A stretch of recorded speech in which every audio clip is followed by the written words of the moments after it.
یہی ہے کہ مسلمان بھی ضابطہ الہیہ سے مستثنی نہیں ہے. دنیا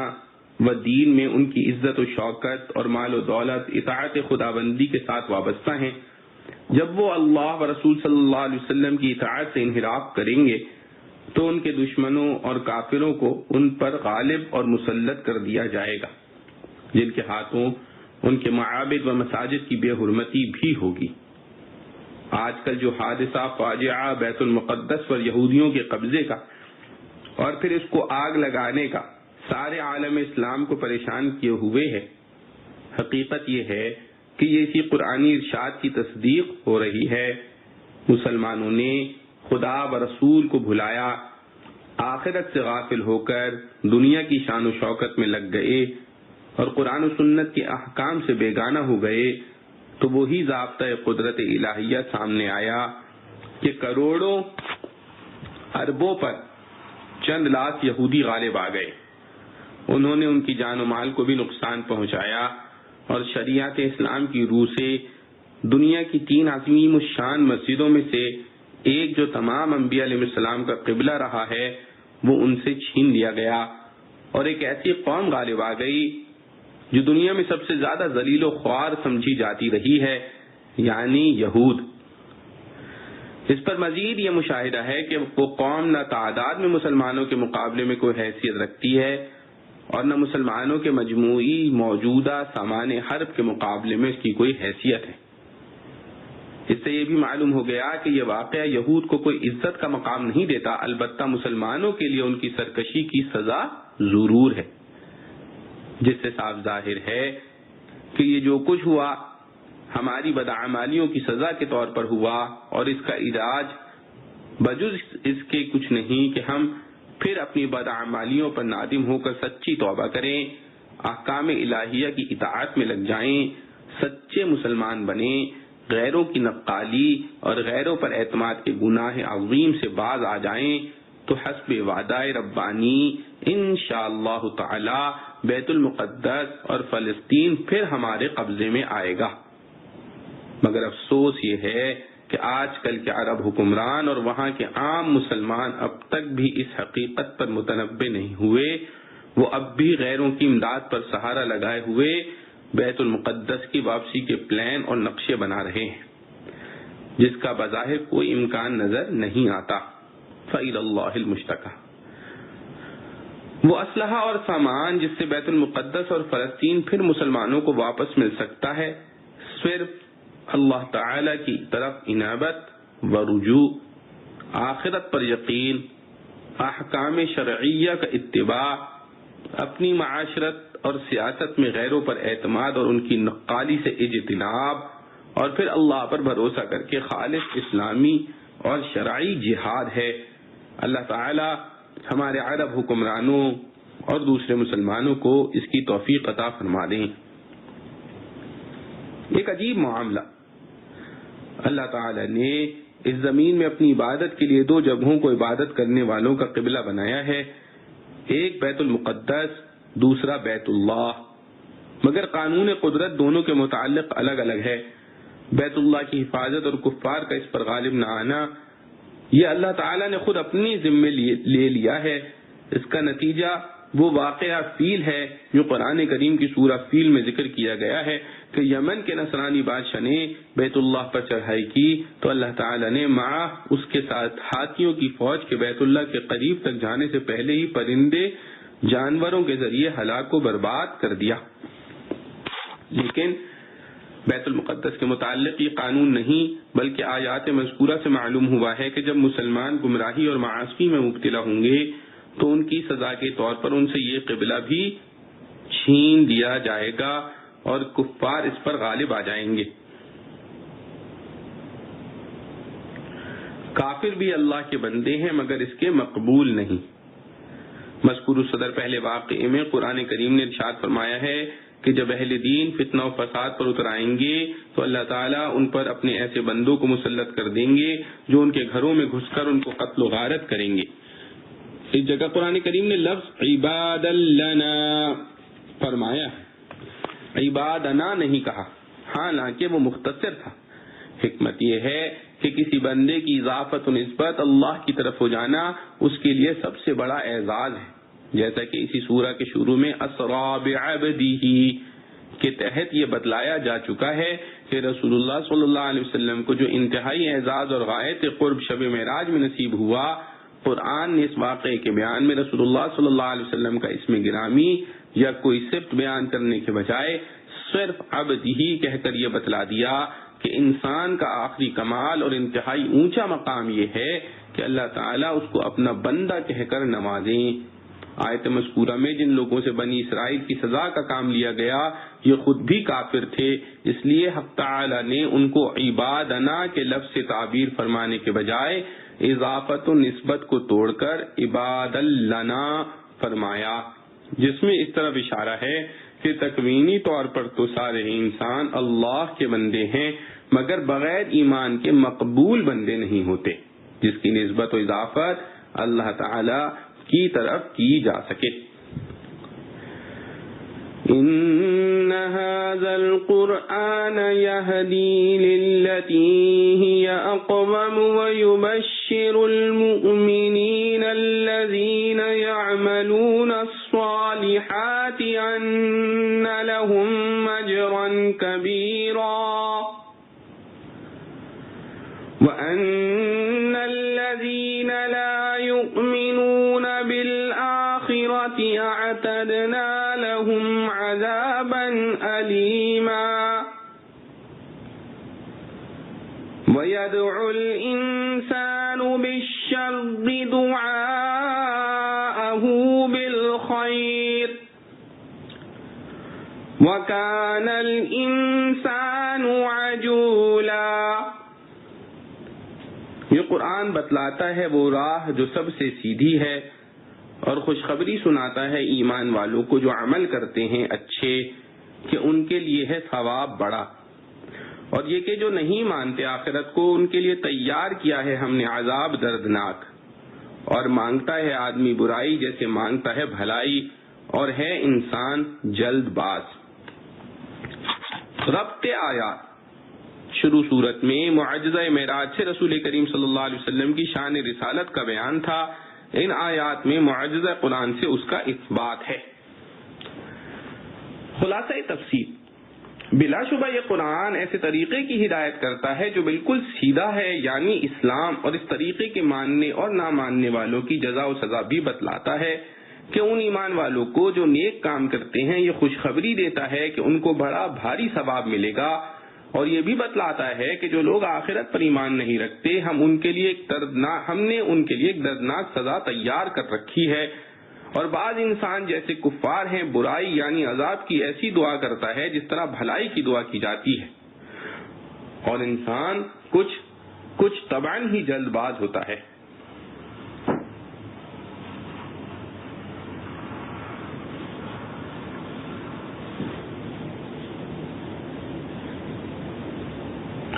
معارف و مسائل، طریق اقوام۔ قرآن کریم جس طرح طریقے کی ہدایت کرتا ہے اس کو اقوام کہا گیا ہے۔ اقوام کی تفسیر یہ ہے کہ وہ راستہ جو منزل مقصود تک پہنچانے میں قریب بھی ہو، آسان بھی ہو، خطرات سے خالی بھی ہو۔ اس سے معلوم ہوا کہ قرآن کریم انسانی زندگی کے لیے جو احکام دیتا ہے وہ ان تینوں اوصاف کے جامع ہیں، اگرچہ انسان اپنی کوتاہ فہمی کی وجہ سے بعض اوقات اس راستے کو دشوار یا پرخطر سمجھنے لگے، لیکن رب العالمین جو کائنات کے ذرے ذرے کا علم رکھتا ہے اور ماضی و مستقبل اس کے سامنے یکساں ہے، وہی اس حقیقت کو جان سکتا ہے کہ انسان کا نفع کس کام اور کس صورت میں زیادہ ہے، اور خود انسان چونکہ مجموعی حالات سے واقف نہیں، وہ اپنے بھلے برے کو بھی پوری طرح نہیں پہچان سکتا۔ شاید اسی مناسبت سے مذکورہ آیات میں سے آخری آیت میں ذکر فرمایا ہے کہ انسان تو بعض اوقات جلد بازی میں اپنے لیے ایسی دعا مانگ لیتا ہے جو اس کے لیے تباہی و بربادی کا سبب ہے۔ اگر اللہ تعالیٰ اس کی ایسی دعا کو قبول فرما لے تو یہ برباد ہو جائے، مگر اللہ تعالیٰ اکثر ایسی دعاؤں کو فوراً قبول نہیں فرماتا، یہاں تک کہ خود انسان سمجھ لیتا ہے کہ میری یہ درخواست غلط اور میرے لیے سخت مضر تھی۔ اور آیت کے آخری جملے میں انسان کی طبعی کمزوری کو بطور ضابطے کے بھی ذکر فرمایا کہ انسان اپنی طبیعت سے ہی جلد باز واقع ہوا ہے۔ سرسری نفع نقصان پر نظر رکھتا ہے، انجام بینی اور عاقبت اندیشی میں کوتاہی کرتا ہے، فوری راحت چاہے تھوڑی ہو اس کو بڑی اور دائمی راحت پر ترجیح دینے لگتا ہے۔ اس تقریر کا حاصل یہ ہے کہ اس آیت میں عام انسانوں کی ایک طبعی کمزوری کا بیان ہے، اور بعض ائمت تفسیر نے اس آیت کو ایک خاص واقعے کے متعلق قرار دیا ہے، وہ یہ کہ نضر بن حارث نے اسلام کی مخالفت میں ایک مرتبہ یہ دعا کر ڈالی، اللہم ان کان ھذا ھو الحق من عندک فامطر علینا حجارۃ من السماء او ائتنا بعذاب علیم، یعنی اگر یا اللہ اگر آپ کے نزدیک یہ اسلام ہی حق ہے تو ہم پر آسمان سے پتھر برسا دے یا کوئی اور دردناک عذاب بھیج دے۔ اس صورت میں انسان سے یہ خاص انسان یا جو اس کے ہم تباہ ہوں مراد ہوں گے۔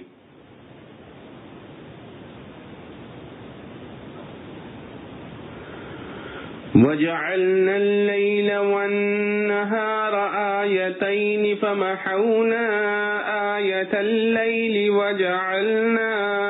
آيَةَ النَّهَارِ مُبْصِرَةً لِتَبْتَغُوا فَضْلًا مِّن رَّبِّكُمْ وَلِتَعْلَمُوا عَدَدَ السِّنِينَ وَالْحِسَابَ وَكُلَّ شَيْءٍ فَصَّلْنَاهُ تَفْصِيلًا وَكُلَّ إِنسَانٍ أَلْزَمْنَاهُ طَائِرَهُ فِي عُنُقِهِ وَنُخْرِجُ لَهُ يَوْمَ الْقِيَامَةِ كِتَابًا يَلْقَاهُ مَنشُورًا اقْرَأْ كِتَابَكَ كَفَى بِنَفْسِكَ الْيَوْمَ عَلَيْكَ حَسِيبًا من اهتدى فإنما يهتدي لنفسه ومن ضل فإنما يضل عليها ولا تزر وازرة وزر أخرى وما كنا معذبين حتى نبعث رسولا، اور ہم نے بنائے رات اور دن دو نمونے، پھر مٹا دیا رات کا نمونہ اور بنا دیا دن کا نمونہ دیکھنے کو، تاکہ تلاش کرو فضل اپنے رب کا اور تاکہ معلوم کرو گنتی برسوں کی اور حساب، اور سب چیزیں سنائی ہم نے کھول کر، اور جو آدمی ہے لگا دی ہے ہم نے اس کی بری قسمت اس کی گردن سے، اور نکال دکھائیں گے اس کو قیامت کے دن ایک کتاب کے دیکھے گا اس کو کھلی ہوئی، پڑھ لے کتاب اپنی تو ہی بس ہے آج کے دن اپنا حساب لینے والا، جو کوئی راہ پر آیا تو آیا اپنے ہی بھلے کو، اور جو کوئی بہکا رہا تو بہکا رہا اپنے ہی برے کو، اور کسی پر نہیں پڑتا بوجھ دوسرے کا، اور ہم نہیں ڈالتے بلا جب تک نہ بھیجیں کوئی رسول۔ خلاصہ تفسیر، ہم نے رات اور دن کو اپنی قدرت کی دو نشانیاں بنایا، سو رات کی نشانی یا خود رات کو ہم نے دھندلا بنا دیا اور دن کی نشانی کو روشن بنایا کہ اس میں سب چیزیں بے تکلف دکھائی دیں، تاکہ دن میں اپنے رب کی روزی تلاش کرو، اور رات اور دن کی آمد و رفت اور دونوں کے رنگ میں امتیاز کہ ایک روشن دوسرا اندھیرا ہے، اور دونوں کی مقداروں میں اختلاف سے برسوں کا شمار اور دوسرے چھوٹے چھوٹے حساب معلوم کر لو، جیسا کہ سورہ یونس کے پہلے رکوع میں بیان ہوا ہے، اور ہم نے ہر چیز کو خوب تفصیل کے ساتھ بیان کیا ہے۔ لوح محفوظ میں تو تمام کائنات کی مکمل تفصیل بغیر کسی استثناء کے ہے، اور قرآن کریم میں تفصیل بقدر ضرورت ہے، اس لیے یہ بیان دونوں کی طرف منسوب ہو سکتا ہے، اور ہم نے ہر عمل کرنے والے انسان کا عمل نیک ہو یا بد اس کے گلے کا ہار بنا رکھا ہے، یعنی ہر شخص کا عمل اس کے ساتھ لازم ہے، اور پھر قیامت کے دن اس کا اعمال نامہ اس کے دیکھنے کے واسطے نکال کر سامنے کر دیں گے، جس کو وہ کھلا ہوا دیکھ لے گا، اور اس سے کہا جائے گا کہ لے اپنا اعمال نامہ خود پڑھ لے، آج تو خود ہی اپنا حساب جانچنے کے لیے کافی ہے، یعنی اس کی ضرورت نہیں کہ تیرے اعمال کو کوئی دوسرا آدمی گناوے، بلکہ تو خود ہی اپنا نامہ اعمال پڑھتا جا اور حساب لگاتا جا کہ تجھے کتنی سزا اور کتنی جزا ملنی چاہیے۔ مطلب یہ ہے کہ اگرچہ ابھی عذاب سامنے نہیں آیا مگر وہ ٹلنے والا نہیں، ایک وقت ایسا آنے والا ہے کہ انسان اپنے سب اعمال کو کھلی آنکھوں دیکھ لے گا، اور عذاب کی حجت اس پر قائم ہو جائے گی، اور جو شخص دنیا میں سیدھی راہ چلتا ہے وہ اپنے ہی نفع کے لیے چلتا ہے، اور جو شخص بے راہی اختیار کرتا ہے وہ بھی اپنے ہی نقصان کے لیے بے راہ ہوتا ہے۔ وہ اس وقت اس کا خمیازہ بھگتے گا، کسی دوسرے کا کچھ نقصان نہیں، کیونکہ ہمارا قانون یہ ہے کہ اور کوئی شخص کسی کے گناہ کا بوجھ نہ اٹھاوے گا، اور جس کسی کو کوئی سزا دی جاتی ہے وہ اس پر حجت تمام کرنے کے بعد دی جاتی ہے، کیونکہ ہمارا قانون یہ ہے کہ ہم کبھی سزا نہیں دیتے جب تک کسی رسول کو اس کی ہدایت کے لیے نہیں بھیج لیتے۔ معارف و مسائل۔ آیات مذکورہ میں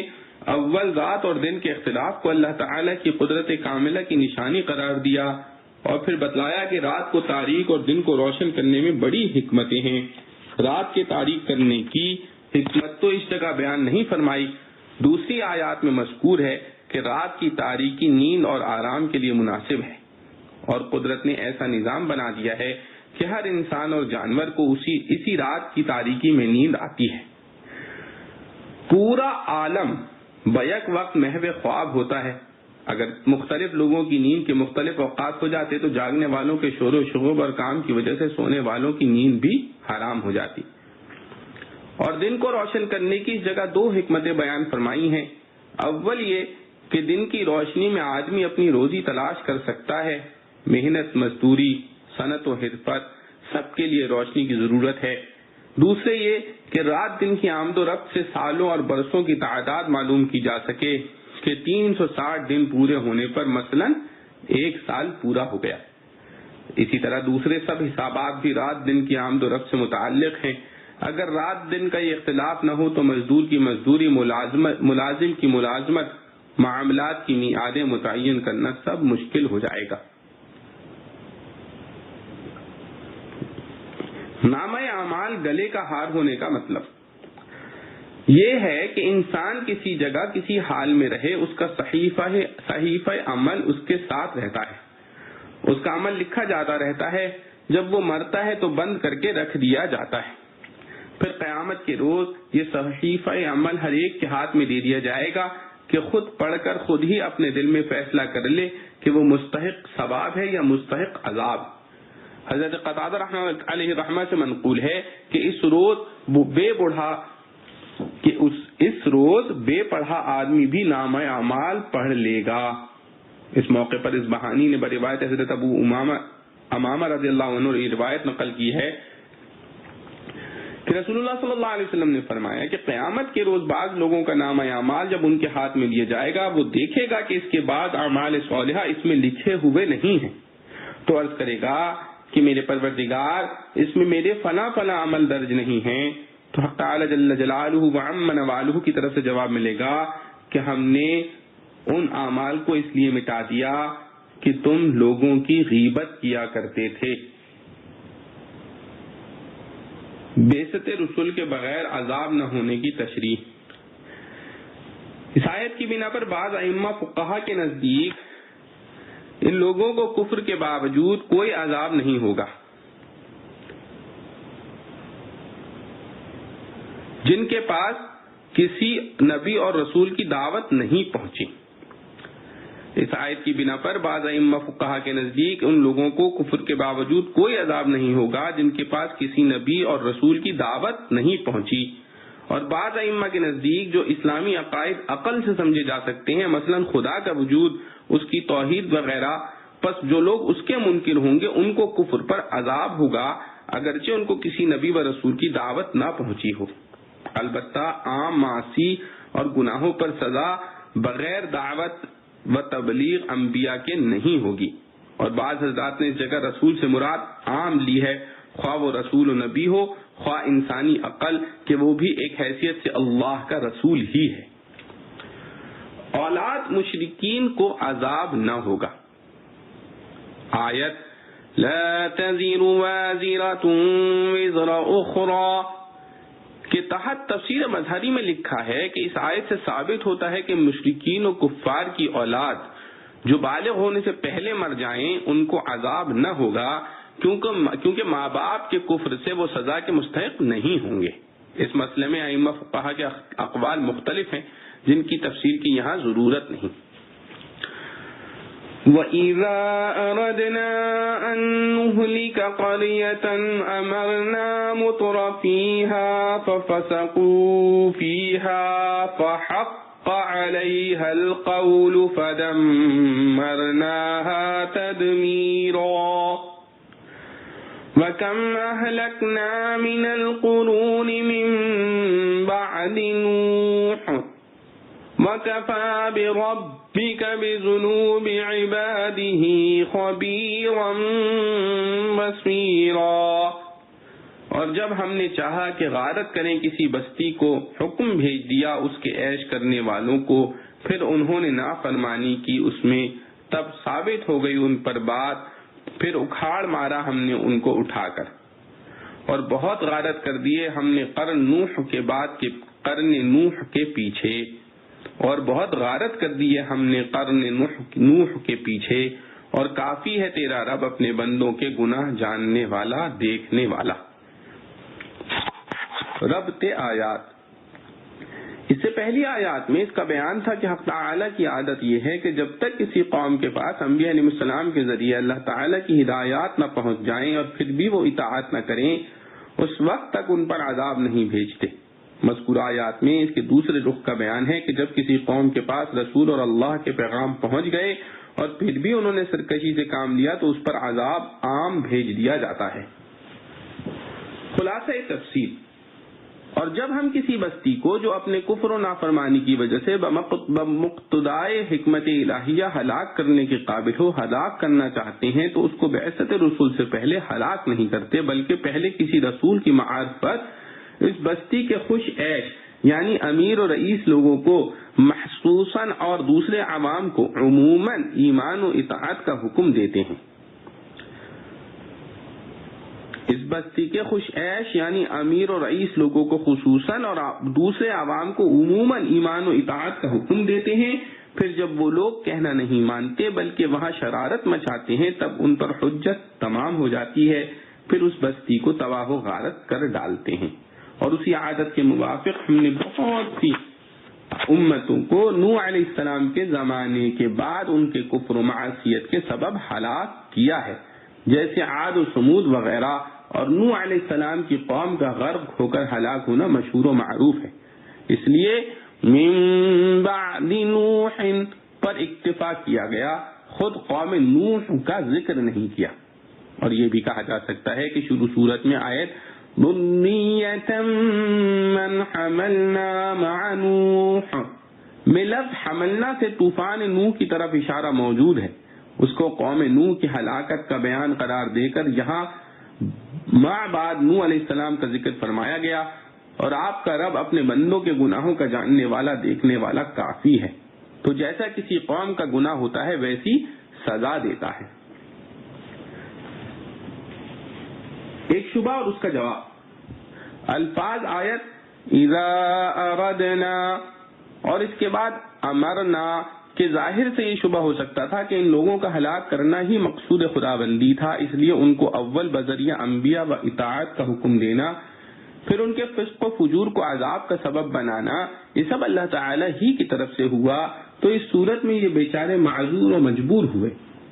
اس کے جواب کی طرف ترجمہ اور خلاصہ تفسیر کے ضمن میں اشارہ آ چکا ہے کہ اللہ تعالیٰ نے انسان کو عقل و اختیار دیا اور عذاب و ثواب کے راستے متعین کر دیے۔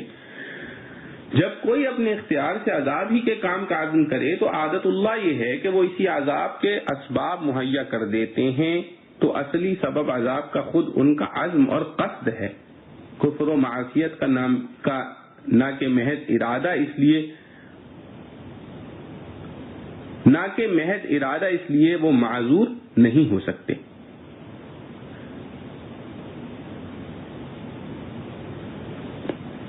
اصلی سبب عذاب کا خود ان کا عزم اور قصد ہے کفر و معصیت کا، نہ کہ محض ارادہ اس لیے وہ معذور نہیں ہو سکتے۔ آیت مذکورہ کی ایک دوسری تفسیر، لقد لفظ امرنا کا مشہور مفہوم وہی ہے جو اوپر بیان کیا گیا ہے، یعنی حکم دیا ہم نے، لیکن اس آیت میں اس لفظ کی قراءتیں مختلف ہیں۔ ایک قرات جس کو ابو عثمان نہدی، ابو رجاء، ابو العالیہ اور مجاہد نے اختیار کیا ہے،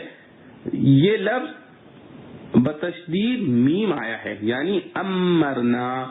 جس کے معنی یہ ہوتے ہیں کہ ہم نے امیر و حاکم بنا دیا خوش عیش سرمایہ دار لوگوں کو جو فسق و فجور میں مبتلا ہو گئے اور سب قوم کے لیے عذاب کا سبب بنے۔ اور حضرت علی و ابن عباس رضی اللہ عنہما کی قرات میں لفظ امرنا پڑھا گیا، جس کی تفسیر انہی حضرات سے اکثرنا نقل کی گئی ہے، یعنی جب اللہ تعالیٰ کسی قوم پر عذاب بھیجتے ہیں تو اس کی ابتدائی علامت یہ ہوتی ہے کہ اس قوم میں خود عیش سرمایہ دار لوگوں کی کثرت کر دی جاتی ہے اور وہ اپنے فسق و فجور کے ذریعے پوری قوم کو عذاب میں مبتلا کرنے کا سبب بن جاتے ہیں۔ ان میں سے پہلی قرات کا حاصل تو یہ ہوا کہ ایسے خوش عیش سرمایہ داروں کو قوم کا حاکم بنا دیا جاتا ہے، اور دوسری قرات کا حاصل یہ ہے کہ قوم میں ایسے لوگوں کی کثرت کر دی جاتی ہے۔ ان دونوں سے یہ معلوم ہوا کہ عیش پسند لوگوں کی حکومت یا ایسے لوگوں کی قوم میں کثرت کچھ خوشی کی چیز نہیں، عذاب الہی کی علامت ہے۔ حق تعالی جل جلالہ وعم نوالہ جب کسی قوم پر ناراض ہوتے ہیں اور اس کو عذاب میں مبتلا کرنا چاہتے ہیں تو اس کی ابتدائی علامت یہ ہوتی ہے کہ اس قوم کے حاکم اور رئیس ایسے لوگ بنا دیے جاتے ہیں جو عیش پسند عیاش ہوں، یا حاکم بھی بنے تو اس قوم کے افراد میں سے ایسے لوگوں کی کثرت کر دی جاتی ہے۔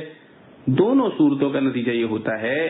کہ یہ لوگ شہوات و لذت میں مست ہو کر اللہ کی نافرمانیاں خود بھی کرتے ہیں اور دوسروں کے لیے بھی اس کی راہ ہموار کرتے ہیں، بالآخر ان پر اللہ تعالی کا عذاب آ جاتا ہے۔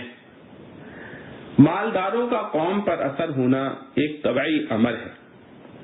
آیت میں خود خوش عیش مالداروں کا خصوصیت سے ذکر کرنا اس طرف اشارہ ہے کہ فطری طور پر عوام اپنے مالداروں اور حاکموں کے اخلاق و اعمال سے متاثر ہوتے ہیں۔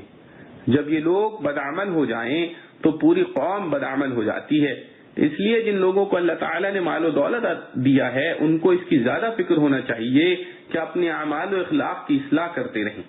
ایسا نہ ہو کہ یہ عیش پرستی میں پڑ کر اس سے غافل ہو جائیں اور پوری قوم ان کی وجہ سے غلط راستے میں پڑ جائے،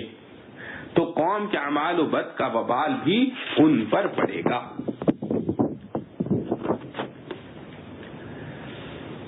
من كان يريد العاجلة عجلنا له فيها ما نشاء لمن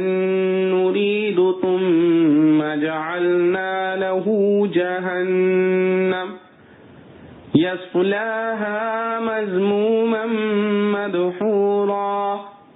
ومن أراد الآخرة وسعى لها سعيها وهو مؤمن فأولئك كان سعيهم مشكورا كلا نمد هؤلاء وهؤلاء من عطاء ربك وما كان عطاء ربك محظورا انظر كيف فضلنا بعضهم على بعض وللآخرة أكبر درجات وأكبر تفضيلا۔ جو کوئی چاہتا ہو پہلا گھر جل دے دیں ہم اس کو اسی میں جتنا چاہیں جس کو چاہیں، پھر ٹھہرایا ہے ہم نے اس کے واسطے دوزخ، داخل ہوگا اس میں اپنی برائی سن کر دھکیلا جا کر۔ اور جس نے چاہا پچھلا گھر اور دوڑ کی اس کے واسطے جو اس کی دوڑ ہے اور وہ یقین پر ہے، سو ایسوں کی دوڑ ٹھکانے لگے گی۔ ہر ایک کو ہم پہنچائے جاتے ہیں ان کو اور ان کو تیرے رب کی بخشش میں سے، اور تیرے رب کی بخشش کسی نے نہیں روک لی۔ دیکھ کیسا بڑھا دیا ہم نے ایک کو ایک سے، اور پچھلے گھر میں تو اور بڑے درجے ہیں اور بڑی فضیلت۔ خلاصہ تفسیر،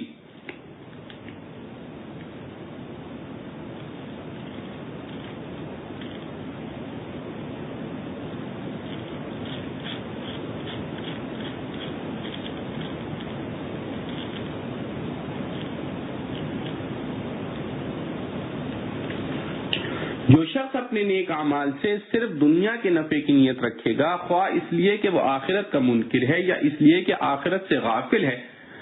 ہم ایسے شخص کو دنیا ہی میں جتنا چاہیں گے پھر یہ بھی سب کے لیے نہیں بلکہ جس کے واسطے چاہیں گے فی الحال ہی دے دیں گے،